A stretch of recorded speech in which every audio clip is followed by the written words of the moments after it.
Selamat pagi Bapak-Bapak, Ibu, Saudara-saudara yang terkasih di dalam Tuhan. Kita bertemu kembali. Saya bersyukur karena Bapak, Ibu, Saudara-saudara sekalian masih tetap disiplin tinggal di rumah, karena itu yang terbaik, kita menghindari kerumunan. Tapi berita baiknya hari ini ialah bahwa Yesus Kristus bangkit. Saya berharap ini menjadi semangat yang baru bagi Bapak-Bapak, Ibu, Saudara, memberi pengharapan yang baru bagi Bapak, Ibu, Saudara-saudara. Setelah 3 hari Tuhan Yesus dikuburkan, Dia bangkit. Hari ini saya ingin mengajak Bapak, Ibu, Saudara-saudara sekalian melihat fakta ini di dalam Alkitab. Kita tadi sudah membaca firman Tuhan dari kitab Injil Matius pasal 28 ayat 1 sampai 10. Saya akan mengajak Bapak, Ibu, Saudara untuk melihat beberapa ayat yang penting untuk kita perhatikan bersama-sama.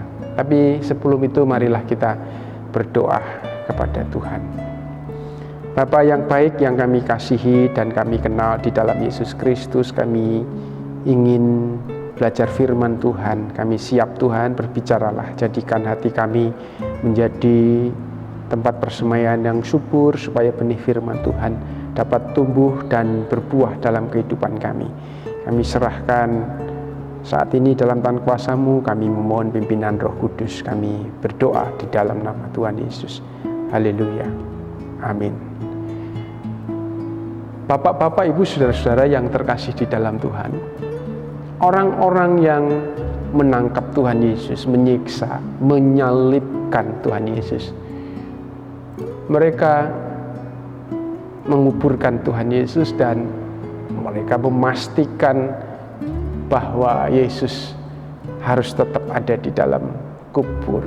Mereka pernah mendengar bahwa Yesus mengucapkan perkataan bahwa Dia akan mati dan 3 hari akan bangkit. Oleh karena itu mereka berkepentingan dengan mayat Yesus, diletakkan dalam sebuah kubur, ditutup dengan batu yang besar, ditaruh meterai otoritas di situ. Itu artinya tidak boleh siapapun membuka meterai itu, dan juga ditaruh penjaga-penjaga di situ yang memastikan kubur itu tetap tertutup hingga mayat Tuhan Yesus ada di dalamnya.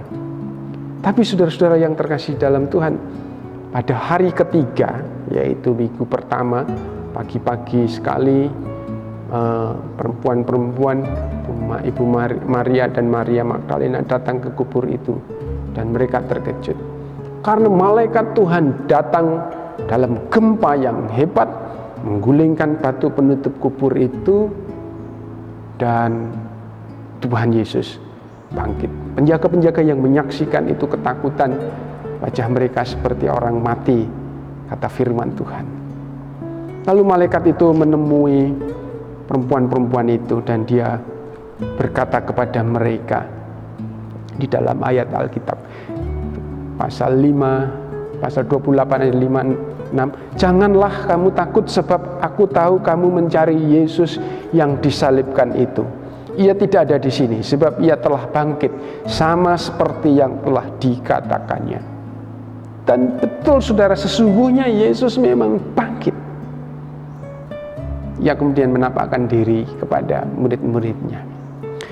Nah, saudara-saudara yang terkasih di dalam Tuhan, berbicara tentang kebangkitan Yesus, sejak hari pertama kita membaca firman Tuhan bagaimana Yesus dikuburkan, usaha-usaha orang-orang yang menyalibkan Dia untuk menahan supaya Tuhan Yesus Kristus tidak bangkit dan tetap ada di kubur, itu sudah dilakukan. Memasang segel, menaruh penjaga, ditutup dengan tutup yang batu yang besar, itu sudah dilakukan. Sampai sekarang usaha manusia yang tidak menyukai kekristenan atau Tuhan Yesus berusaha untuk membuat Yesus tidak mati dan tidak dibangkitkan. Ada yang mengatakan Yesus tidak disalibkan, tetapi orang lain yang menggantikan Dia, wajahnya diserupakan dengan Dia. Ada juga yang lain yang mengatakan bahwa Yesus bukan Tuhan, dia hanya nabi yang hebat biasa dan dia tidak mati, tidak bangkit. Nah, saudara-saudara yang dikasihi Tuhan, ini penting untuk kita perhatikan. Mengapa? Oleh karena kalau Tuhan Yesus Kristus itu mati dan tidak bangkit, maka tidak ada yang istimewa dalam Yesus. Saudara perhatikan, orang-orang di dalam perjanjian lama, nabi-nabi dan rasul-rasul, itu adalah tokoh-tokoh moral yang baik, teladan dalam iman, mereka diteladani oleh pengikut-pengikutnya dan mereka dihormati.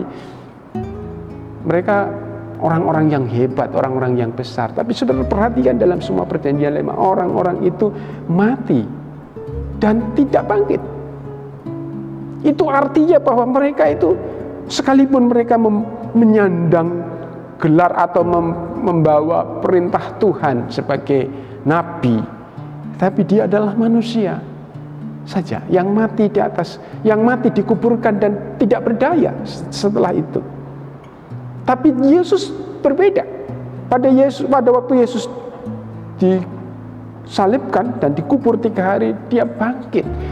Dan sebenarnya kebangkitan Yesus itu dia sudah katakan ketika sejak dia hidup. Robohkan bait Allah ini dan aku akan membangunnya dalam waktu 3 hari. Itu metafora Tuhan Yesus ketika dia berbicara tentang bait Allah itu. Dan sesungguhnya berkali-kali Yesus menyinggung soal itu. Dia akan bangkit pada hari yang ketiga. Dan sungguh-sungguh saudara-saudara, ini menunjukkan kepada kita bahwa Yesus itu Tuhan. Yesus itu Tuhan. Tuhan yang sesungguhnya. Maut tidak dapat menahan dia. Maut tidak dapat menahan dia. Nah saudara-saudara, fakta ini penting sekali. Rasul Paulus mengatakan di dalam kitab 1 Korintus pasal 15 ayat 14 dengan firman Tuhan dikatakan begini, andai kata sia-sialah, andai kata Kristus tidak dibangkitkan, maka sia-sialah pemberitaan kami dan sia-sialah juga kepercayaan kamu. Jadi kebangkitan Kristus Yesus itu bagi iman Kristen sangat penting, saudara-saudara. Di atas fakta ini kita membangun pondasi kepercayaan, kita membangun pondasi iman. Kalau Yesus Kristus mati dan dia tidak bangkit kembali, apa perbedaannya iman Kristen dengan ajaran-ajaran di dunia yang lain? Yang diucapkan oleh Tuhan Yesus ketika dia di dunia, apa yang disampaikan oleh Tuhan Yesus tidak mempunyai kuasa apa-apa. Tapi kebangkitan Tuhan Yesus Kristus dari maut itu membuat apa yang kita percayai itu sungguh-sungguh karena itu memiliki kuasa. Maut tidak dapat menahan tubuhnya. Bukankah maut itu kuasa yang paling hebat, saudara-saudara?